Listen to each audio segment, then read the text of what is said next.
اعوذ باللہ من الشیطان الرجیم، بسم اللہ الرحمن الرحیم۔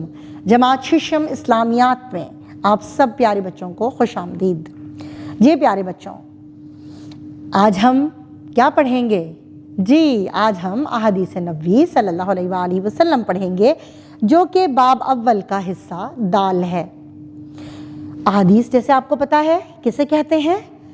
وہ تمام اقوال، قول، فعل، عمل اور تقریر جو نبی پاک صلی اللہ علیہ وآلہ وسلم نے کیے، بیان فرمائے یا جن اعمال پر خاموشی اختیار کی، وہ ساری چیزیں احادیث میں شامل ہیں، اور ہم پر لازم ہے کہ ان احادیث کو ہم نہ صرف یاد کریں، ان کو سمجھیں اور ان پر عمل بھی کریں۔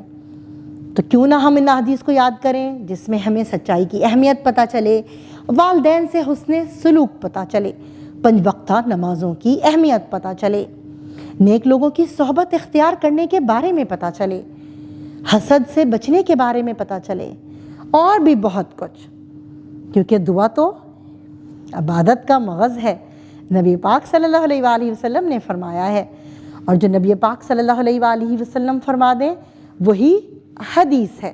تو اب آتے ہیں ہم اپنے ان احادیث کی طرف، وہ 7 احادیث جو آپ نے نہ صرف یاد کرنی ہے، ان کا ترجمہ بھی یاد کرنا ہے اور ان پر عمل بھی کرنا ہے۔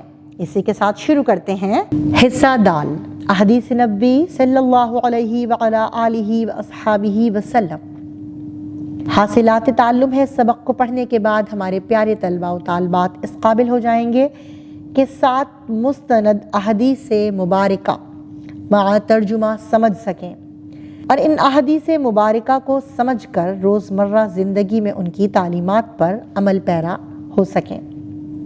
سب سے پہلے میں صحیح بخاری کی احادیث جو سچائی کی فضیلت کے بارے میں ہے وہ پڑھوں گی، اور اس کا ترجمہ بھی پڑھوں گی، اور امید رکھوں گی کہ آپ سب اس کو ضرور یاد کریں، کیونکہ سچ کی فضیلت اتنی زیادہ ہے کہ وہ ہمیں جنت کی طرف لے جاتی ہے۔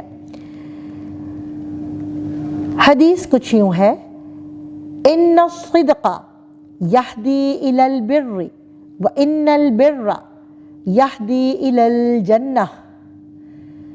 بے شک سچائی نیکی کا راستہ دکھاتی ہے اور نیکی جنت کی طرف لے جاتی ہے۔ مجھے پوری امید ہے کہ اس حدیث کو سننے کے بعد میرے پیارے طلباء و طالبات سچ کی فضیلت کے بارے میں اچھی طریقے سے جان گئے ہوں گے کہ سچ ہمیشہ ان کو جنت کی طرف ہی لے کر جائے گا۔ اب آتے ہیں والدین کے حسن سلوک کے بارے میں۔ قال رجل یا رسول اللہ من احق الناس بحسن صحبتی؟ قال امک ثم امک ثم امک ثم ابوک ثم ادناک ادناک۔ یہ صحیح مسلم کی حدیث ہے کہ ایک شخص نے پوچھا، اللہ کے رسول خاتم النبیین صلی اللہ علیہ وعلی آلہ واصحابہ وسلم، لوگوں میں سے میری طرف سے حسن سلوک کا سب سے زیادہ حقدار کون ہے؟ آپ خاتم النبیین صلی اللہ علیہ وعلی آلہ واصحابہ وسلم نے فرمایا، تمہاری ماں، پھر تمہاری ماں، پھر تمہاری ماں، پھر تمہارا باپ، پھر جو تمہارا زیادہ قریبی رشتہ دار ہو، پھر جو اس کے بعد تمہارا قریبی ہو، اسی ترتیب سے آگے حقدار بنیں گے۔ تو پیارے بچوں، آپ کو پتہ چلا کہ والدین کے کتنے حقوق ہیں، کہ نبی پاک صلی اللہ علیہ وآلہ وسلم نے 3 بار ماں کو حسن سلوک کا سب سے زیادہ حقدار ٹھہرایا، اور پھر اس کے بعد آپ کے والدین میں سے باپ کو، اور پھر یعنی کہ جو ہمارا قریبی رشتہ دار ہو۔ ہم نے اپنے والدین سے بہت محبت کرنی ہے اور بہت زیادہ اپنے حسن سلوک کا برتاؤ رکھنا ہے۔ اب آتے ہیں 5 وقتہ نمازوں کی فضیلت کے بارے میں۔ 5 وقتہ نمازوں سے مراد 5 وقت کی نماز ہے، جن کا ثواب ہمیں 50 نمازوں کے برابر ملتا ہے۔ مثل الصلاوات الخمس کمثل نہر جار غمر علی باب احدکم یغتسل منہ کل یوم 5 مرات۔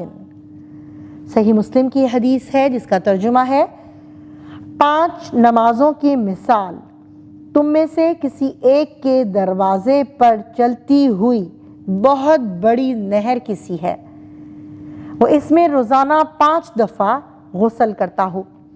تو آپ خود سوچیں، جو بچہ 5 وقت کی نماز پڑھتا ہوگا وہ کتنا پاک صاف ہوگا اور کتنا بابرکت زندگی وہ گزار رہا ہوگا۔ اب آتے ہیں نیک لوگوں کے ساتھ محبت کرنے کی فضیلت۔ المرء مع من احب، یہ صحیح بخاری کی حدیث ہے جس کا ترجمہ ہے کہ روز قیامت آدمی اس کے ساتھ ہوگا جس سے وہ دنیا میں محبت کرتا رہا۔ یعنی کہ اللہ تعالیٰ یہاں پر ہمیں کیا بتا رہے ہیں کہ دنیا میں ہمیں جس سے محبت سب سے زیادہ ہوگی ہم روز قیامت میں انہی کے ساتھ ہوں گے۔ ہمارے پیارے رسول پاک صلی اللہ علیہ وآلہ وسلم نے جو بھی نیک لوگوں کے ساتھ محبت کرنے کی فضیلت بیان فرمائی ہے اس پر آپ لوگ ضرور عمل کیجیے گا۔ حسد سے بچنے کی تاکید، وَلَا تَحَاسَدُوا، صحیح بخاری کی حدیث ہے، اور آپس میں حسد نہ کرو۔ یعنی ہمیں کسی کی اچھی چیزیں دیکھ کر اس سے حسد نہیں کرنا چاہیے، کیونکہ سب کچھ اللہ تعالیٰ کی دین ہے اور ہمیں حسد سے بچنا چاہیے۔ تو یہاں پر خصوصاً ہمارے پیارے رسول پاک صلی اللہ علیہ وآلہ وسلم نے حسد سے بچنے کی تاکید فرمائی ہے۔ نبی کریم خاتم النبیین صلی اللہ علیہ وعلی آلہ واصحابہ وسلم سے محبت و ایمان کا حصہ۔ لا یؤمن احدکم حتی اکون احب الیہ من والدہ وولدہ، یہ صحیح بخاری کی حدیث ہے جس کا ترجمہ ہے کہ تم میں سے کوئی بھی مومن نہیں ہو سکتا جب تک کہ میں اسے اس کے والد اور اس کی اولاد سے زیادہ محبوب نہ بن جاؤں۔ یعنی کہ اس میں نبی پاک صلی اللہ علیہ وآلہ وسلم نے فرمایا ہے کہ تم میں سے کوئی ایمان والا ہی نہیں ہو سکتا، ہمارا ایمان مکمل ہی نہیں ہو سکتا جب تک ہم اپنے پیارے رسول پاک صلی اللہ علیہ وآلہ وسلم سے سب سے زیادہ محبت نہ کریں، حتیٰ کہ اپنے والد اور اولاد سے بھی زیادہ۔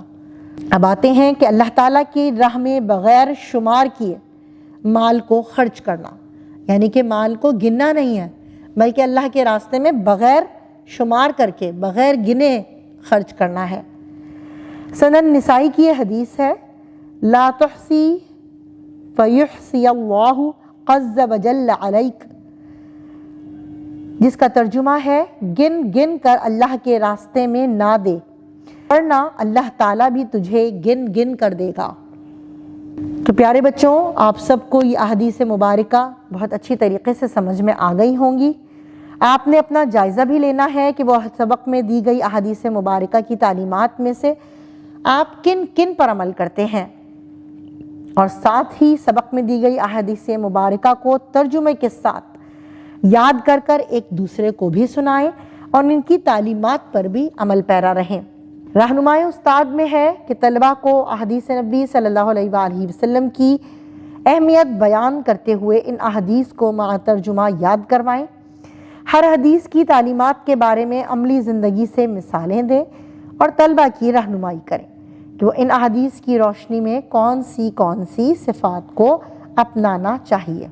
میں امید کرتی ہوں کہ میرے بچوں کو یہ احادیث نبوی بہت اچھے طریقے سے یاد ہو جائیں گی، لیکن مجھے اس وقت بہت فخر محسوس ہوگا جب ہمارے سارے بچے ان پر عمل بھی کریں، یعنی کہ سچائی کی طرف بھی آئیں، والدین کے ساتھ حسن سلوک کی طرف بھی آئیں، 5 وقتہ نمازوں کی طرف بھی آئیں، نبی پاک صلی اللہ علیہ وآلہ وسلم سے محبت کی طرف بھی آئیں، اور جب مال خرچ کریں تو گن گن کرنا خرچ کریں، اور حسد سے بھی بچیں، اور عمل بھی کرنے کی ہم ضرور کوشش کریں گے انشاءاللہ۔ اسی کے ساتھ اپنے سبق کا اختتام کرتے ہیں۔ اللہ حافظ۔